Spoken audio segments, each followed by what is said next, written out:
What's up guys, Shawnee Dogs here, and in this video I'm going to be showing you what I believe is the easiest strategy to get a nuke within Call of Duty World War II. This time around, it's not just any normal nuke, it is the V2 rocket. That's the streak that you saw me drop in the intro, and the strategy that I'm going to show you is going to assume that you have little to no skill at the game, or you're just trying to get your first nuke. Maybe you don't put in 20 hours a day, you don't really have time to grind out this game.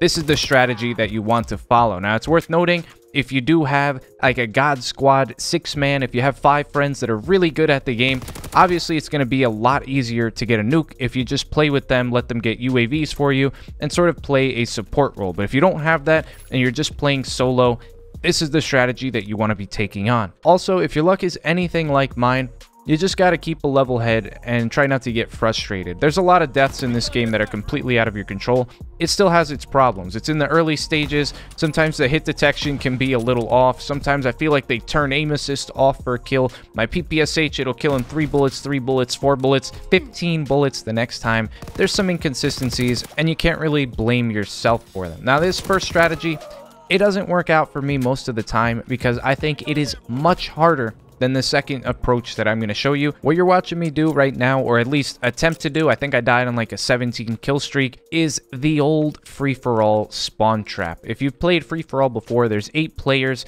and if you move out of your spawn, like say 20 to 25 feet, someone will spawn right where you spawned just a few seconds ago, because people are constantly dying and there's only a set number of spawn points on the map. So inevitably, they're going to have to spawn people behind you and in front of you, and you're going to learn those spots very quickly. Within my first 5 or 6 games of free-for-all, I got to know these spots pretty well, because if you see other people abusing them, if you start dying by them, you watch your kill cams, see where they sit. It's just a learning experience. If you follow this, most of your kills, you're going to be coming up behind people, or people that are still sprinting just coming out of spawn, and they're not really going to be expecting you to shoot at them.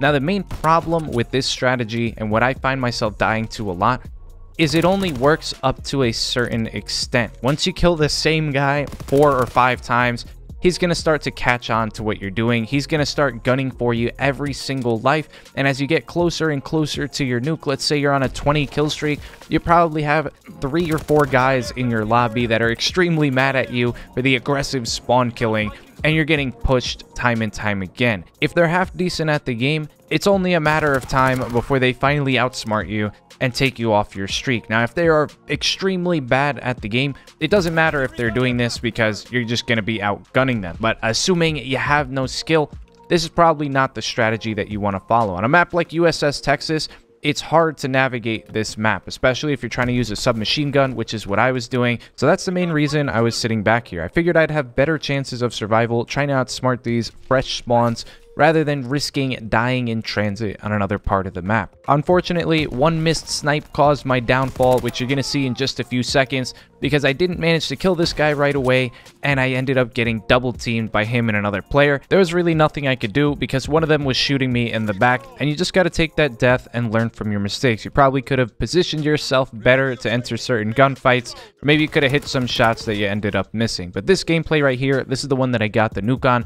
I want you to count how many times I go near the center of the map. I believe right here in the first 30 seconds of the game, it's the only time that I'm even looking at mid-map, because it's a high traffic area. You can get gunned down from many different angles. I only like to go here at the beginning, try to get a nice little early kill streak, set up my UAVs so I could cycle them throughout the rest of the game. So there, I got a nice little 3-piece off the rip, and I was good to go. I'm done with the center of the map, almost got gunned here, and now I'm full-fledged into the strat. I know where people are going to be spawning, because I'm pretty knowledgeable about the spawns on this map, and I'm just going to town. Just to point out a crazy stat line and show you why this strategy is extremely effective, in this whole streak, I just looked through the whole gameplay, I got shot 7 times. That's it. I was only hit by 7 bullets. That means that I'm getting the jump on my enemies in the majority of my gunfights.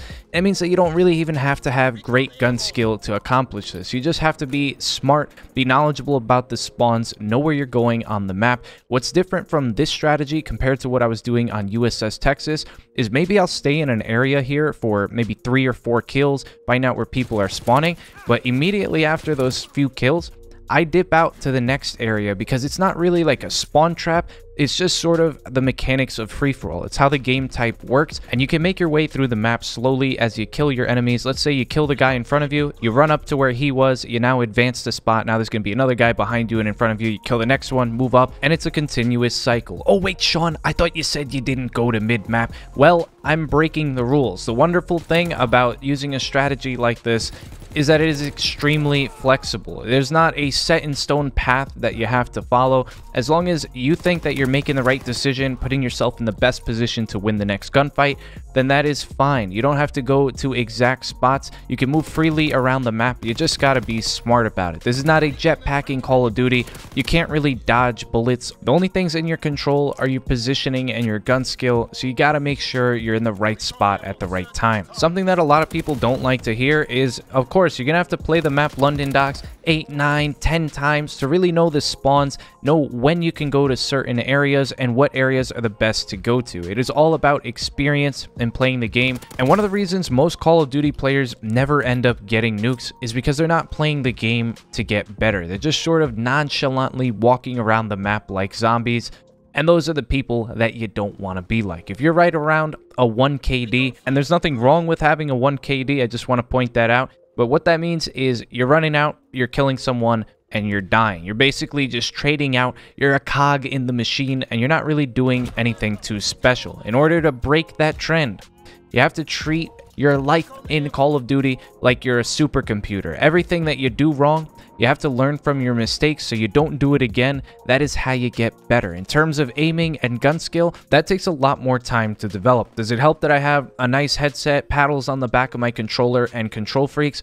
Absolutely, but that is all it's gonna do. It is gonna slightly help you. It's not gonna give you some major advantage. The core of it comes from the decisions that you make. Being an extremely fast-paced game, many people make the mistake of thinking, oh yeah, COD, it's a brainless game, it's all about gun skill, when really there's a lot more to it. Also, shameless plug here, if you want 10% off Control Freaks, use code Sean. That was the first thing I ever bought gaming related, more than just your standard controller console in games, because my aim sucked and I wanted to make it better. They work well, they're very inexpensive, but I digress. Again, these peripherals, it's all extra. You don't need them to become a better Call of Duty player.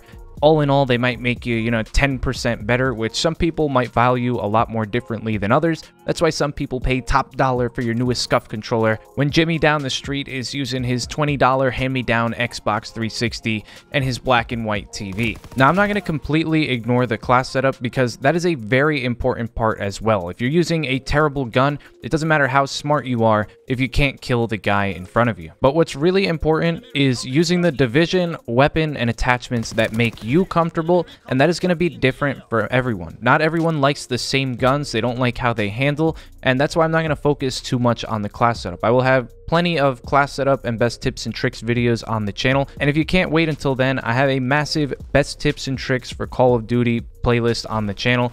Most of the videos are about Infinite Warfare, but a lot of them are just about Call of Duty in general, and the same concepts apply to this game. But getting back to this gameplay, that kill right there was probably the most hectic moment on the streak. If he had seen me maybe like a 1/10 of a second earlier, he probably would have been able to kill me because I was already hurt from the previous guy. One thing that I will tell you, when you are going for a nuke, there's probably going to be between 1 and 3 times on that streak where you're basically just going to have to man up and mow down the guy in front of you. Not everything is going to go 100% according to plan, run smoothly. You're going to run into some bumps along the way. Unless you have that perfect ideal game, you're going to have to improvise a little. I think what I did right here, rotating to this side of the map, it was a very smart play. I only needed 2 more kills for my nuke, and getting over to this side of the map would ensure that I wasn't being chased by any guys from my previous kills because they wouldn't know where I was. And I almost forgot the most important tip. You have to teabag after your final nuke kill. It is customary. It is the Call of Duty way of life, and if you don't do it, you will not be able to call in your V2 rocket. Okay, you don't have to teabag, but it adds a nice touch, and here it is. That bad boy's coming in at Mach 5, and that's all she wrote. The guy to my right actually killed me before it went off. That's why I have the 1 death. I know in Infinite Warfare, you do actually get a death when you call in your nuke, but that's not the case for this game. It doesn't actually even end the game in free-for-all. I've gotten a V2 rocket where it did not end the game. I had to get a kill after. It's just a neat little feature that they put in the game for fellow sweaty tryhards like myself, but I hope you guys did enjoy and found this video helpful. If you did, please be sure to drop a like, Comment down below with any thoughts or questions you may have. And as always, subscribe to the channel if you guys are brand new for some more great videos, and I'll see you in the next one. Peace.